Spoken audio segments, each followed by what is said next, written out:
প্রিয় দর্শক, নিউট্রাল টাটা নিউজ আওয়ার এক্সট্রা অনুষ্ঠানে আজকে আপনাদের সবাইকে স্বাগত জানাচ্ছি আমি মাসুদুল হক। সহযোগিতায় রয়েছে ক্যামব্রিয়ান স্কুল অ্যান্ড কলেজ এবং আলোক হেলথ কেয়ার অ্যান্ড হাসপাতাল। ভারতের রাজনীতিতে মঙ্গলবার এক ছোটখাটো ঝড় বয়ে গেছে। বুথ ফেরত জরিপ সহ বিভিন্ন মহলে পূর্বাভাস ছিল নরেন্দ্র মোদী বিপুল সংখ্যাগরিষ্ঠতা নিয়ে ক্ষমতায় ফের আসছেন এবং বিজেপিরও স্লোগান ছিল যে 400 আসন পার করার স্লোগান। বরং এখন দেখা যাচ্ছে যে একক ক্ষমতা নয়, বরং শরিকদের উপর ভর করে নরেন্দ্র মোদী আগামী শনিবার নতুন প্রধানমন্ত্রী হিসাবে বা তৃতীয়বার প্রধানমন্ত্রী হিসেবে শপথ নিচ্ছেন। বলা হচ্ছে যে তার আগের 10 বছরের যে মেয়াদকাল ছিল তার মতো পরবর্তী 5 বছরের মেয়াদটা আসলে নির্বিঘ্ন হবে না।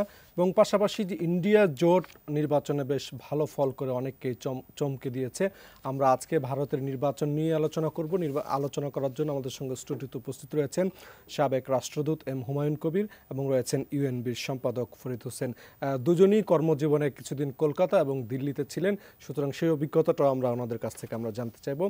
স্যার, আপনাকে দিয়ে শুরু করতে চাই আলোচনাটা, যে আমরা যেখানে বলছিলাম যে গত 10 বছরে নরেন্দ্র মোদীর যে মেয়াদকালটা আসলে যেরকম ছিল, বলা হচ্ছে যে আগামী 5 বছর আসলে মেয়াদকালটা এরকম হবে না, যেহেতু উনি এখন শরিকদের উপর ভর করে ওনাকে ক্ষমতা আসতে হচ্ছে। আসলে আগামী 5 বছরের মেয়াদকালটা আসলে কেমন হবে, বাংলাদেশের সঙ্গে সম্পর্ক বা প্রতিবেশী দেশগুলির সঙ্গে ভারতের সম্পর্কের রূপরেখাটা কেমন হতে পারে? ধন্যবাদ আপনাকে। দুটো ভাগে ভাগ করে দেখি। একটা হচ্ছে যে যেমনটা আপনি বলছিলেন যে এনডিএ জোটের নেতৃত্বে কিন্তু ভারতের প্রধানমন্ত্রী নরেন্দ্র মোদী তৃতীয় মেয়াদে দেবেন। তো কাজেই এনডিএ জোট এখনও ক্ষমতায় আছে বা আগেও ছিল, সেই 2014 সাল থেকেই কিন্তু এনডিএ ক্ষমতায় আছে। এবার নতুন যে বিষয়টা আবার উপাদানটা তৈরি হয়েছে, আগে বিজেপি নিজ ক্ষমতায় বা নিজের সক্ষমতাতেই 272 আসনের বেশি সিট তাদের হাতে ছিল।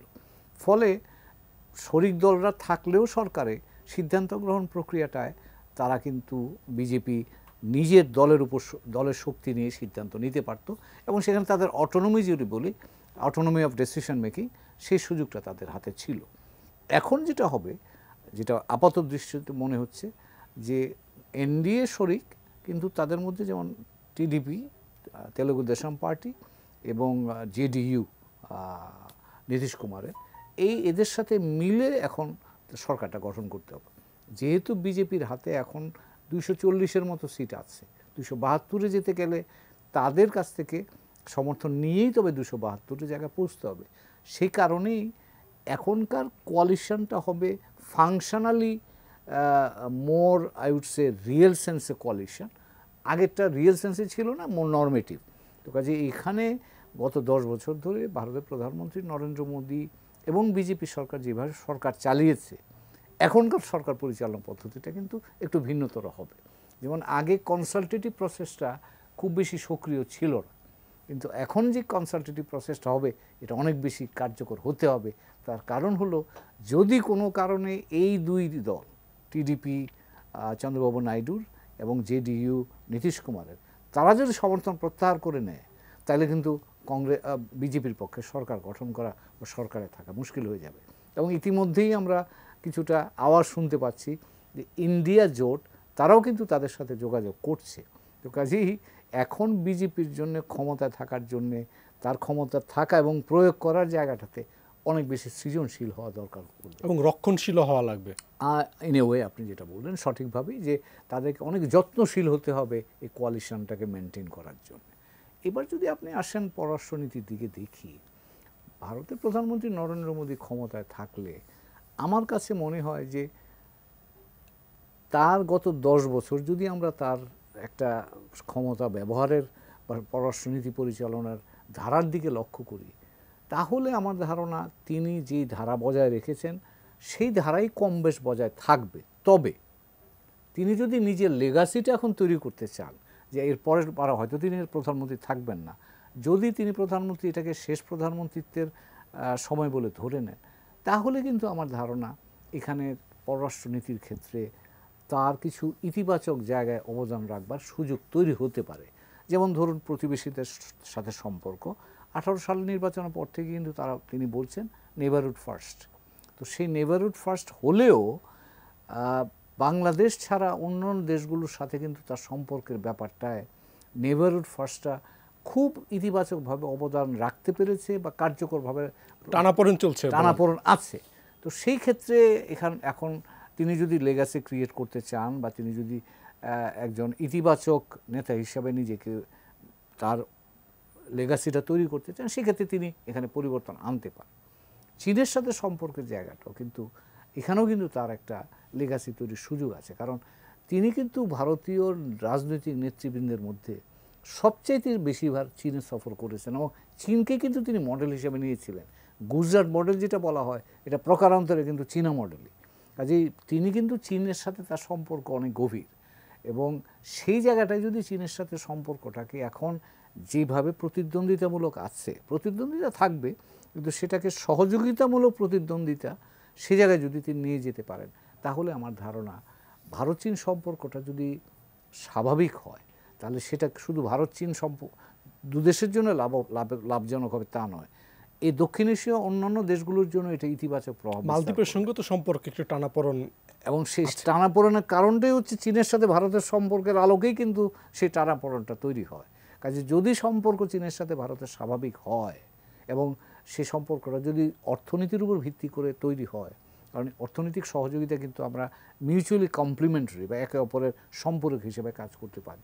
তো সেই জায়গা হলে আমার ধারণা ভারতের জন্য লাভবান হবে, চীনের জন্য লাভবান হবে, দক্ষিণ এশিয়ার অন্যান্য দেশগুলোর জন্য লাভবান হবে, এমনকি বাংলাদেশের জন্য এটা লাভবান হবে বা লাভজনক হবে বলে আমি মনে করি। তো এই জায়গাগুলোতে স্যার, আমরা তিস্তার পানি বন্টন চুক্তি নিয়ে আমরা অনেকদিন ধরে কথা বলছি, ভারতও কথা বলছে, ভারতও চায় চুক্তি করতে, কিন্তু চুক্তি আর হচ্ছে না। তখন বলা হচ্ছিল যে পশ্চিমবঙ্গের মুখ্যমন্ত্রী মমতা ব্যানার্জি চাচ্ছেন না, সেই কারণ হচ্ছে না। এবার আমরা দেখলাম যে মমতা ব্যানার্জি বেশ শক্তি নিয়ে এবার লোকসভায় যাচ্ছেন, তার দলবল একটু বেড়েছে। সেক্ষেত্রে তিস্তার পানি বন্টন চুক্তি আসলে করাটা কতটুকু সম্ভব হবে ভারতের পক্ষে? এটা ধরেন ভারতের রাজনৈতিক সিদ্ধান্তের ব্যাপার। যেমন আমি কেন বলছি রাজনৈতিক সিদ্ধান্তের ব্যাপার, আমরা যখন ল্যান্ড বাউন্ডারি এগ্রিমেন্টটা হয়, সই করি 2015 সালে, ভারতের প্রধানমন্ত্রী নরেন্দ্র মোদী ঢাকায় এসেছিলেন, তার আগে কিন্তু ভারতের পার্লামেন্টে ইউনানিমাসলি তাকে অথরাইজ করা হয়েছিল, সব দল মিলে তাকে এই দায়িত্ব দিয়েছিল এবং সমর্থন করেছিল। তো আমার ধারণা রাজনৈতিক সদিচ্ছা থাকলে তিস্তার বিষয়টাও যে সমাধান করা যায় না সেটা নয়। এখন এই জায়গায় রাজনৈতিক সদিচ্ছার মাধ্যমে সকল পক্ষকে অভ্যন্তরীণভাবে, এটা রাজ্যের বিষয়, এটা আমরা মানি, কিন্তু সেই ক্ষেত্রেও নরেন্দ্র মোদী যদি বা ভারতের প্রধানমন্ত্রী যদি নেতৃত্ব নেন বা দায়িত্ব নেন, তাহলে সেটাও সমাধান করা যায় না, এটা আমি মনে করছি না।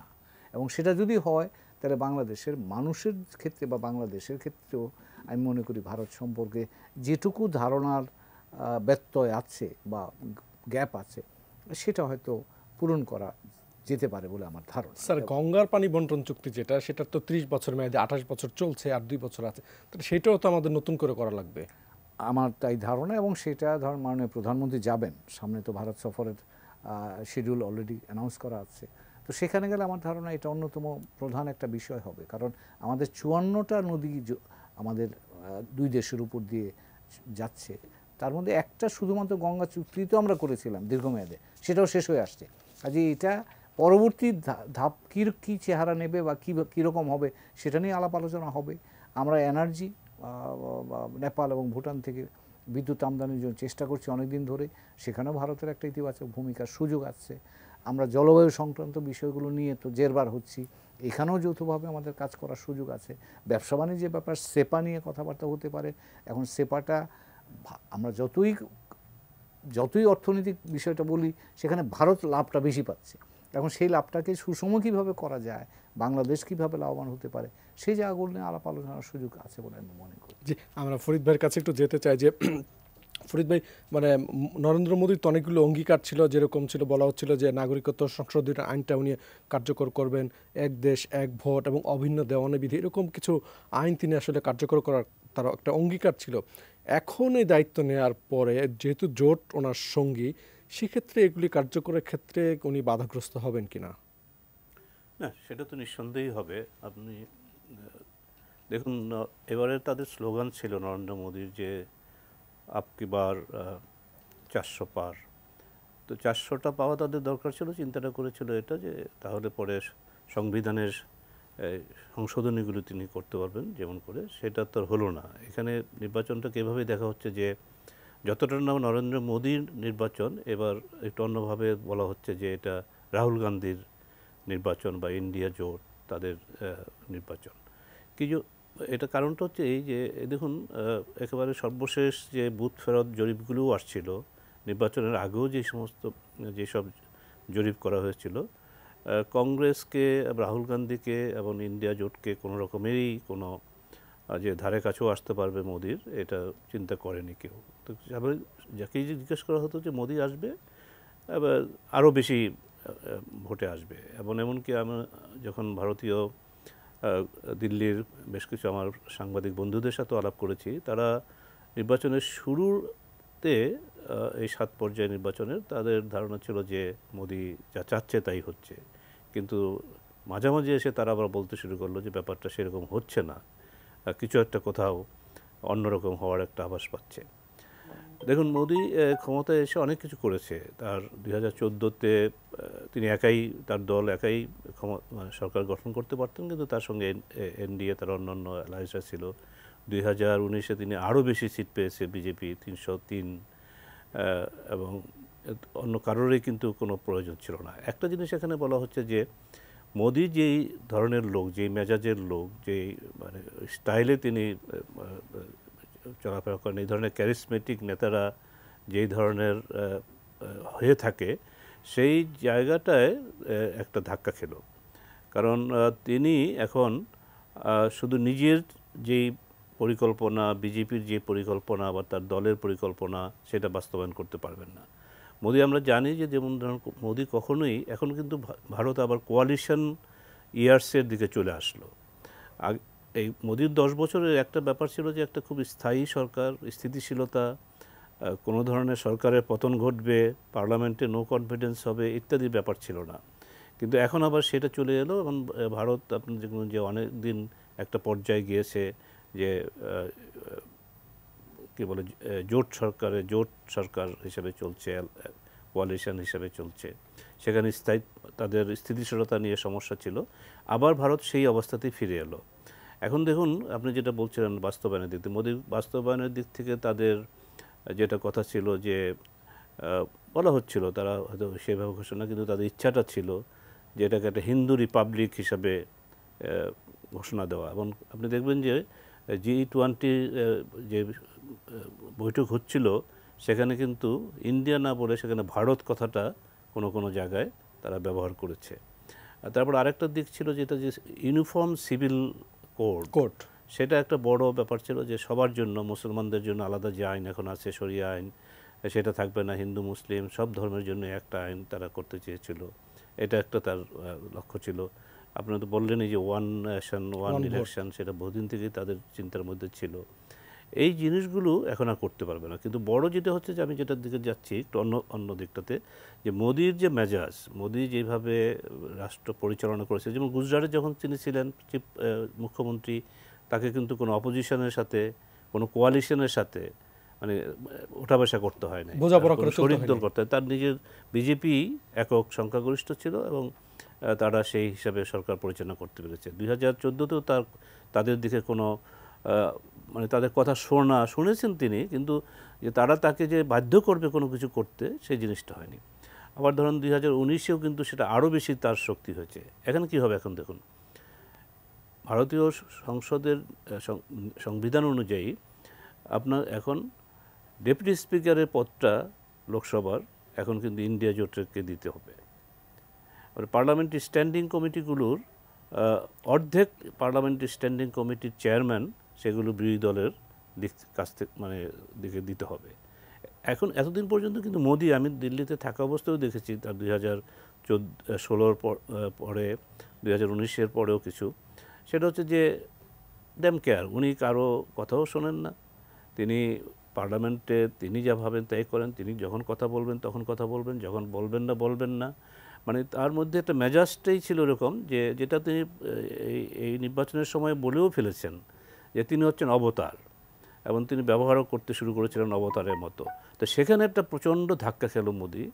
এবং এই মোদি তার এখন এই ক্যারেক্টারটাকে এই মেজাজটাকে তিনি কীভাবে অ্যাডজাস্ট করবেন, যেমন ধরুন এখন উনিও আবার অনেক স্মার্ট লোক, এটা নিঃসন্দেহে, কারণ ক্যারিসমেটিক লোকেরা সেরকম হয়ে থাকে।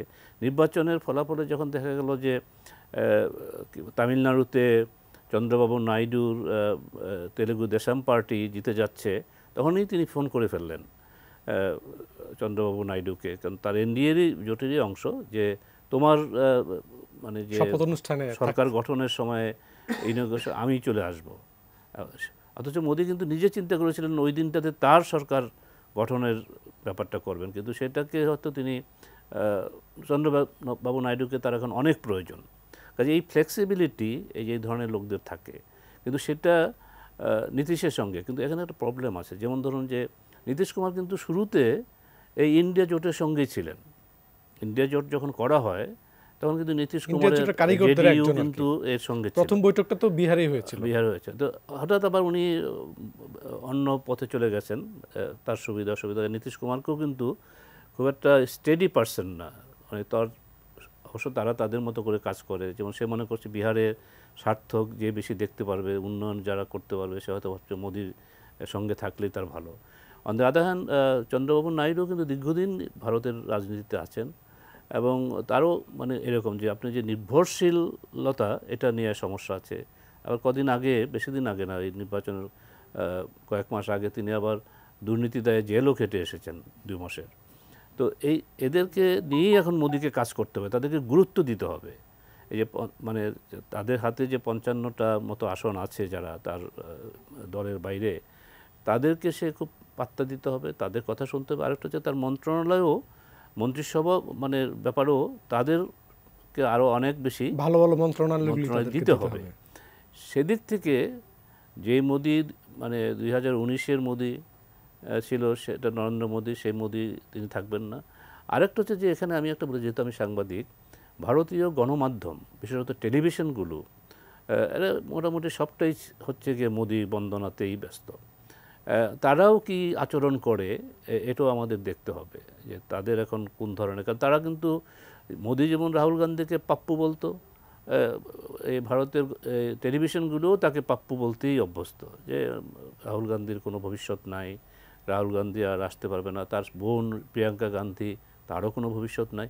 কিন্তু এখন যখন উত্তরপ্রদেশে, যেখানে মোদির বিজেপি একেবারে তাদেরকে গ্যারান্টিড একটা স্টেট, 80টা আসনের মধ্যে তারা 60, 62, 63 সেটা পেয়ে থাকে, সেখানে তারা যখন তাদের পারফরমেন্স খুবই খারাপ হলো এবার তাদের মানে তুলনায় স্ট্যান্ডার্ডে, যেটা আপনার অখিলেশ যাদব সমাজবাদী পার্টির, তার সাথে কংগ্রেস, এবং আপনার রায়বেরেলিতে কিন্তু এর আগে কী বলে রাহুল গান্ধী খুব বাজেভাবে হেরেছে। তারপরে সে ওখান থেকে চলে যেয়ে সে কেরালাতে ওয়ানাদ যে সেই আসনটাতে তিনি গেলেন। তারপর আপনার আমেথি যেটা ট্রেডিশনালি কংগ্রেসের আসন, যেখানে আপনার সোনিয়া গান্ধী ওখান থেকে তিনি নির্বাচন করতেন, তো সেটাও কিন্তু তারা হারিয়েছিলেন স্মৃতি ইরানির কাছে। তো এটা আবার ফিরে পেয়েছেন। তো যে এই লক্ষণগুলো যেটা হচ্ছে যে মোদির যে ম্যাজিক, আমি এখানে একটা শেষ করছি, মোদির ম্যাজিকটা কিন্তু আর সেইভাবে কাজ করছে না। ম্যাজিকের যে চকচকে ভাবটা সেটা করছে না, তার ক্ষমতা খর্ব হয়েছে, তিনি ক্ষমতায় আছেন তৃতীয়বারের মতো, এমন নেহরুর সঙ্গে তার রেকর্ড তিনি করলেন, কিন্তু গতবার তিনি যেভাবে ছিলেন এবার আর তিনি সেইভাবে থাকবেন না, এবং তার কাজের মধ্যেও অনেক দিক থেকে তিনি বাধা মানে মধ্যে পড়বেন। এবং বিরোধী দল এখনও কিন্তু বলা যায় না, কারণ তারা ইন্ডিয়া জোটও কিন্তু চেষ্টা করছে যে তারাও সরকার গঠন করার দাবি করবে। এবার মনে আর হচ্ছে না, আমরা জানি একটু আগে আমরা যেটা দেখলাম যে নীতিশ কুমার হচ্ছে না, এখনই হচ্ছে না। কিন্তু আমার কথা যেটা হচ্ছে যে এটা তো 5 বছরের জন্য, 5 বছর এখনই হচ্ছে না, কিন্তু এই 5 বছরের মধ্যে কত কি ঘটবে ভারতের রাজনীতিতে সেটাও কিন্তু দেখার বিষয়। সেটাই আমরা একটু শুনতে চাইবো। প্রিয় দর্শক, আমরা একটা বিজ্ঞাপন বিরতিতে যাচ্ছি, বিরতির পর ফিরে আসবো আমাদের অনুষ্ঠানে।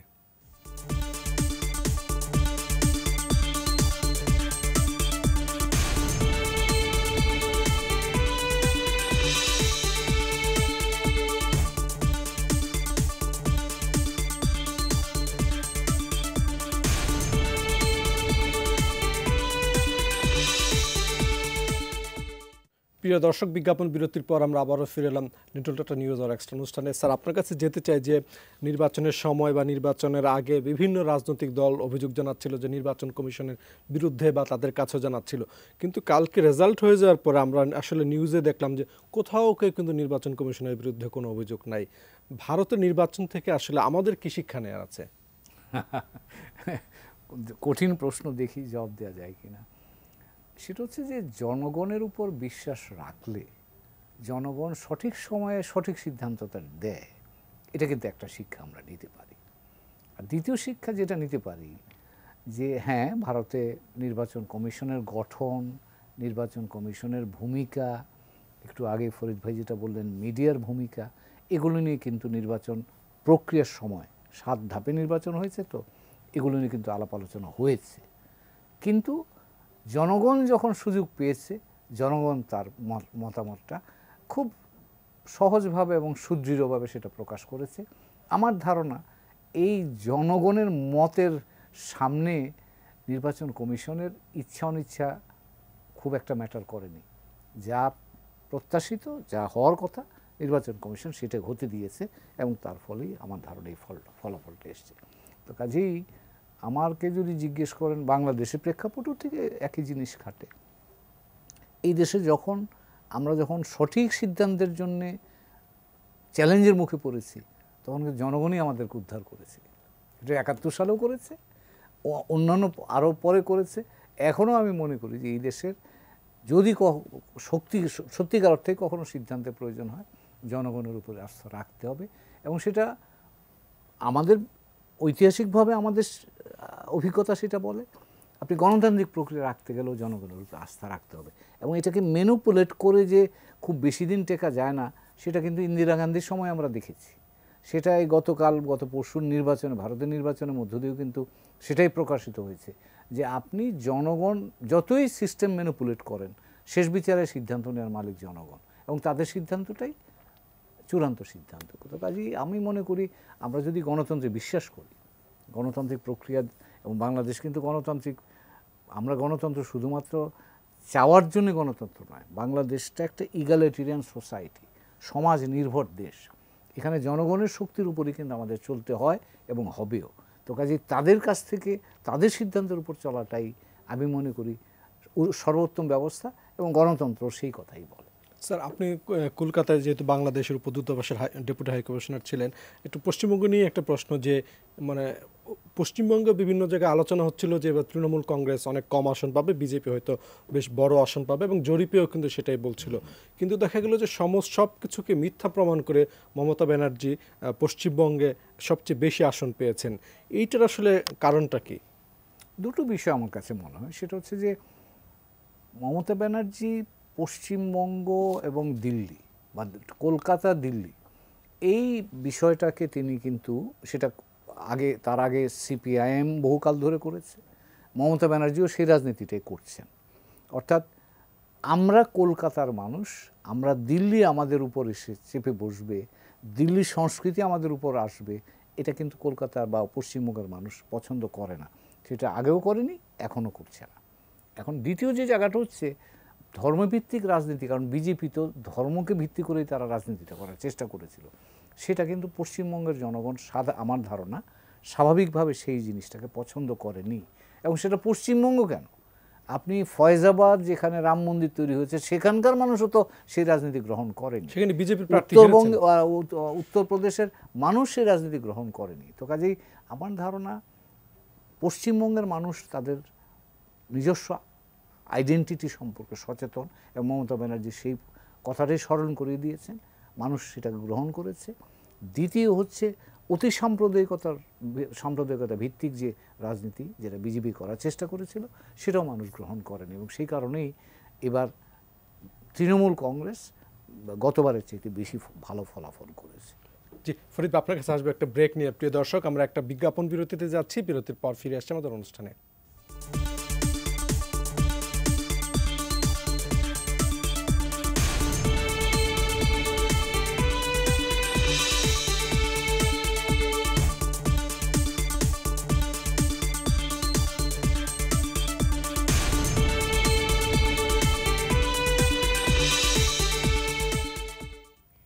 প্রিয় দর্শক, বিজ্ঞাপন বিরতির পর আমরা আবারও ফিরে এলাম Nitol Tata news hour extra অনুষ্ঠানে। ফরিদ ভাই, আপনার কাছ থেকে আমরা আসলে দিল্লিরটা জানতে চাইবো যে আমরা জানি যে দিল্লিতে আম আদমি পার্টির একটা ক্রেজ ছিল এবং সেখানে দিল্লিতে সরকারে আছেন কেজরিওয়াল, তিনি এখন আবার কারাগারে আছেন, 2 তারিখে সারেন্ডার করেছেন। সব মিলিয়ে মানে দিল্লিতে আম আদমি পার্টি কেন আসলে একটাও আসন পেল না? না দেখুন, শুধু দিল্লি বলে না, আমি ভারতের একটা প্যাটার্ন আপনি দেখবেন ভোটারদের, যে কেন্দ্রে একটা দলকে ভোট দেয় এবং তারপরে আপনার দেখা গেল যে রাজ্যে সেখানে আবার যখন ভোটাভুটি হচ্ছে তখন আবার অন্য একটি দল, কেন্দ্রে যারা শাসন করছে বা যারা ডমিনেন্ট তাদেরকে হয়তো সেই ভোট দিল না, এরকম একটা অবস্থা কিন্তু দিল্লিতে আমরা মানে ইন্ডিয়ান রাজনীতিতে দেখেছি। এই জন্য ওখানে যে জিনিসটা বলা হয় যে কেন্দ্রে কে আছে এবং এদের যে রাজ্যগুলো আছে সেই রাজ্যে কে কতটা রাজ্য সরকার আছে। কাজে এটা কিন্তু নতুন কিছু না। 2019-এও কিন্তু আম আদমি কোনো আসন পায়নি মানে ইয়েতে কি বলে দিল্লিতে। দিল্লির ভোটারদের মধ্যে এই ধরনের একটা মানসিকতা আছে, তারা ভাগ করে। আরেকটা যেটা এবার কিছুটা আমরা যেটা শুনতে পেয়েছি ওখান থেকে এসে, যে আম আদমি তো কংগ্রেসের বিরুদ্ধে, দুর্নীতির বিরুদ্ধে স্লোগান তুলে আন্দোলন করেই ক্ষমতায় এসছে বা তার জায়গা করেছে। সেক্ষেত্রে আবার কংগ্রেসের সাথে গিয়ে জোট বাঁধা, সিট ভাগাভাগি করা, এটা নিয়ে আবার অনেকের মধ্যে কিছু প্রশ্ন জেগেছে। কিন্তু আমি মনে করি সেটা বড় কথা না। আমি যখন 2019-এ দিল্লিতে ছিলাম তখন আমি অনেক দিল্লির লোকদের সাথে আলাপ করেছি। বলে যে ঠিক আছে, আমরা তো মোদিকে তাকে তো দিল্লিতে দিয়েছি, কিন্তু আমরা মোদিকে দেব লোকসভার ক্ষেত্রে, কেন্দ্রীয় ক্ষেত্রে। কিন্তু আবার অন্য ক্ষেত্রে দেখেন কেজরিওয়ালরা পাঞ্জাবে ভালো করেছে কিছুটা ইত্যাদি। দিল্লির ভোটারদের মধ্যে আরেকটা মানসিকতা যেটা আছে সেটা হচ্ছে যে সেখানে কিন্তু এই যে আমরা যেটা বলি বড় লোকদের জায়গা, আমলাদের জায়গা। জি ফরিদ, আমরা একটা ব্রেক নিয়ে আমরা তাহলে আপনার কথা শুনি একটু। তাহলে প্রিয় দর্শক, আমরা একটা বিজ্ঞাপন বিরতিতে যাচ্ছি, বিরতির পর ফিরে আসছি আমাদের অনুষ্ঠানে।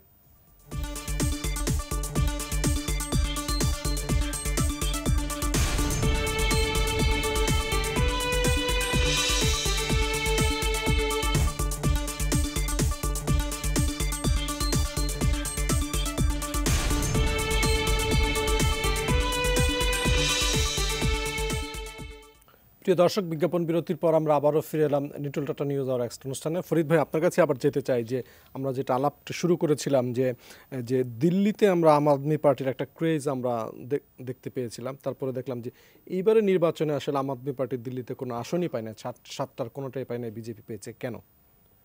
ওই যে আমি বলছিলাম যে শুরুতে যেটা, যে এটা যে প্রথম তা না, গত 2019-এও কিন্তু সেই জিনিসটা ছিল, তারা কোনো এমনকি পুরো 7টাই কিন্তু বিজেপি পেয়েছিল। এখানে আমি যেটা লক্ষ্য করেছি, এবং সেখানে যেটা হচ্ছে যে অনেক ক্ষেত্রেই দেখা যায় যে রাজ্যে যেই দলকে মানে ভোট দেয়, ক্ষমতায় আনে, তারা আবার কেন্দ্রে গিয়ে আবার সেই রাজ্যই বা রাজ্যের মানুষই আবার দেখা যাচ্ছে যে অন্য একটি দলকে সেখানে ভোট দিচ্ছে।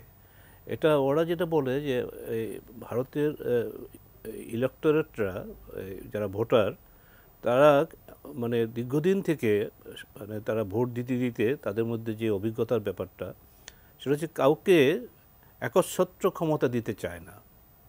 এটা শুধু মোদির 2019-এর বেলায়, 2014-তে এই ঘটনাটা ঘটেছে, কারণ কতগুলো ফ্যাক্টর সেখানে কাজ করেছে, এবং কিছুটা আপনার উগ্র জাতীয়তাবাদের ব্যাপারটাও কাজ করেছে। আমি এটা একটু বলতে হয় এই কারণে যে কেন মোদি এই কাজটা করতে পেরেছিল, যে তার একটা তো তার ক্যারিশমার একটা ব্যাপার আছে।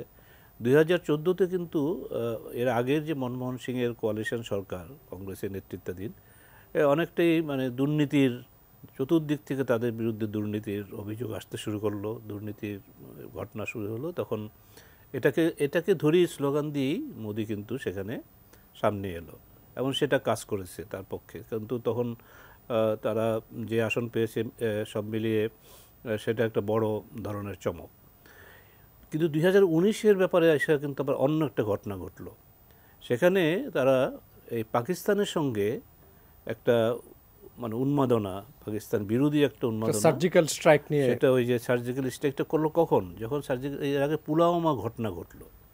পুলওয়ামাতে আপনার একটা সুইসাইড মানে কার গিয়ে সেখানে প্রায় 30-40 জনের মতো নিরাপত্তা রক্ষী তারা ফিরছিল, সেখানে তারা মারা গেল।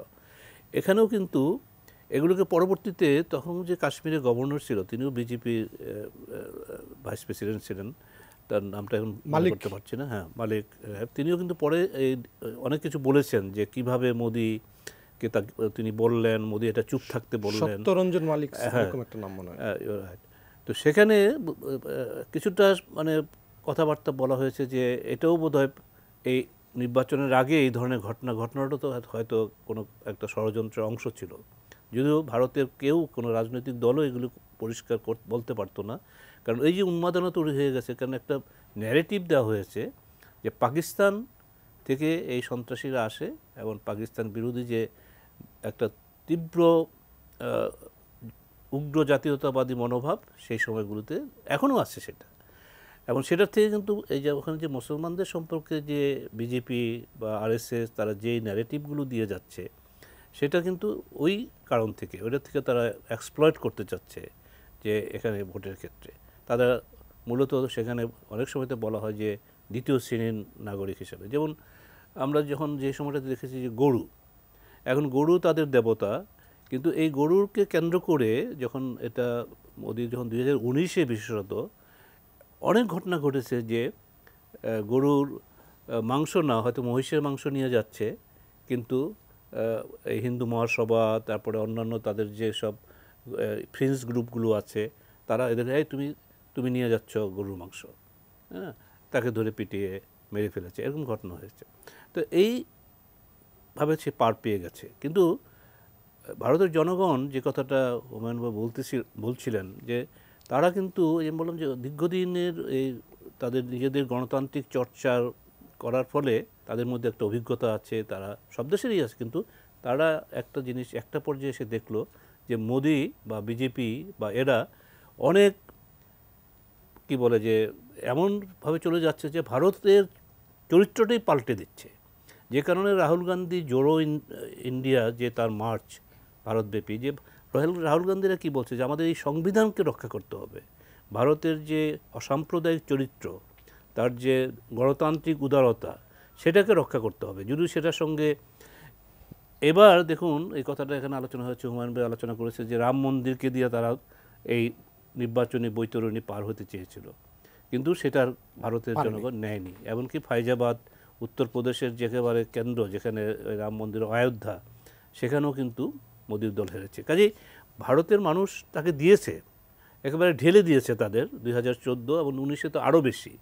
সেটা শুধু যে তার জন্য তা না, তখনও কিন্তু এই বিরোধী দল তারা এরকম আজকের মতো ইন্ডিয়া জোট করে তারা নির্বাচন করতে পারে নাই, তাদেরও দুর্বলতা ছিল তাদের। ফিরোজ ভাই, আমরা একটু শেষ করতে চাই, হুমায়ুন ভাই জাস্ট 30 সেকেন্ড আপনাকে দিয়ে শেষ করতে চাই, আপনি কিছু বলতে চাইলে। না, আমি যেটা বলবো যে এটা একটা ভারতীয় জনগণের ম্যাচিউরিটির প্রকাশ আমরা দেখেছি, এবং গণতান্ত্রিক ব্যবস্থার প্রতি তাদের যে অঙ্গীকার, তাদের যে চেষ্টা, সেটা তারা একটা খুব চমৎকার উদাহরণ করে রাখলেন। এবং আমি মনে করি এই উদাহরণটা শুধু ভারত নয়, এই দক্ষিণ এশীয় অঞ্চল আমরা যারা আছি সকলের জন্য একটা অনুপ্রেরণার কারণ। জি, আপনাদের দুজনকে অশেষ ধন্যবাদ। প্রিয় দর্শক, আমাদের আজকের অনুষ্ঠানটি আমরা এখানে শেষ করছি। আপনারা ভালো থাকুন, সুস্থ থাকুন, এটি নিজের সঙ্গেই থাকুন।